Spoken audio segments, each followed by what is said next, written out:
do you think is behind the shift? Is it the fact that, is it the universities that are doing indoctrination? Is it the fact that in social media, both sides inhabit their own bubble and sort of are fed a certain propaganda that radicalizes them? What do you think has caused us to degenerate in this way?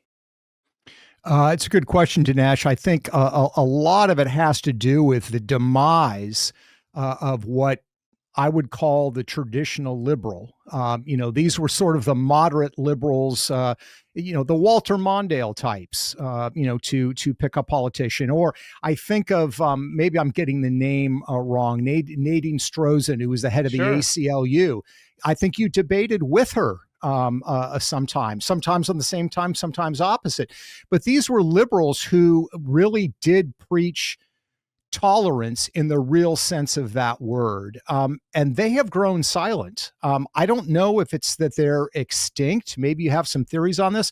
I don't know if they've grown extinct. I don't know if they've become intimidated by the harder left, by the progressives, but they are no longer there. And they were always, I think, the adults who would restrain the worst impulses of the left. Because what you have now with the left, it reminds me of 40 years ago. It's much less common today. 40 years ago, you would have stories come out about, a woman who was raped and she was drunk at a bar wearing a low cut dress. And, the murmurs would be, well, she kind of got what she should expect.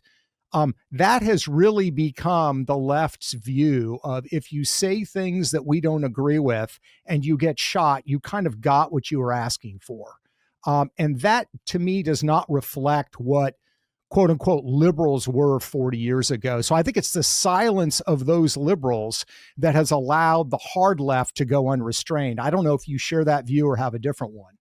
Well, I've been talking on my podcast about my book, Life After Death. And I mentioned this, Peter, only because right on the back, I have Dinesh D'Souza here shows the argumentative skills that made him such a formidable opponent. This is an endorsement of my book by Christopher Hitchens. So you have a leading atheist dug into his position and not bending an inch, but nevertheless gracious enough to extend a kind of branch.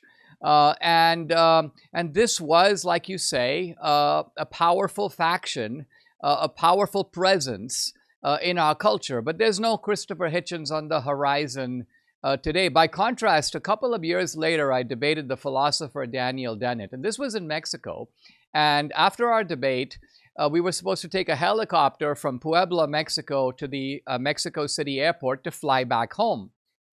Dennett would not say one word to me on a 45-minute flight. We were sitting right next to each other, not even civilities, not even the weather, not even, hey, it's a long flight home. So in a way, to me, those two little episodes encapsulate the way in which things have gone. Now, is there any coming back from it, do you think, Peter? And how would even one go about that? Well, I think it's going to take, and you're seeing a little bit of this, I think, with Bill Maher. You know Bill Maher better than I do. You're seeing a little bit of this with Bill Maher. I think you're seeing this with some other voices. That's the hope. I think we have to hope and try to elevate those members of the left and encourage them to speak out. And the importance of it has always been, you've done so many of these debates, and I think, you could certainly say the same thing of Charlie Kirk. There's nothing wrong with being sort of rhetorically strong. I mean, Chris Hitchens would savage people with his words. Right. But privately over a cocktail, he would be friendly. That was certainly what Charlie Kirk did. That is certainly, as I've known you over the years, what you have done.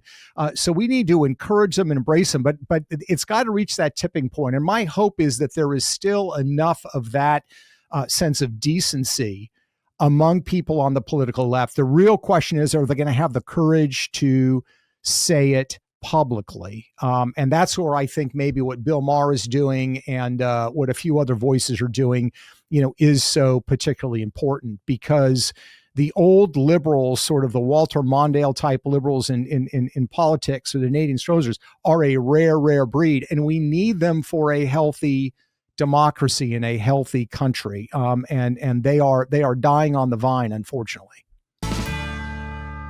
Most people over 62 have tens of thousands of dollars in home equity, but that wealth is only paper value unless you sell or take out a mortgage, and traditional mortgages require monthly payments.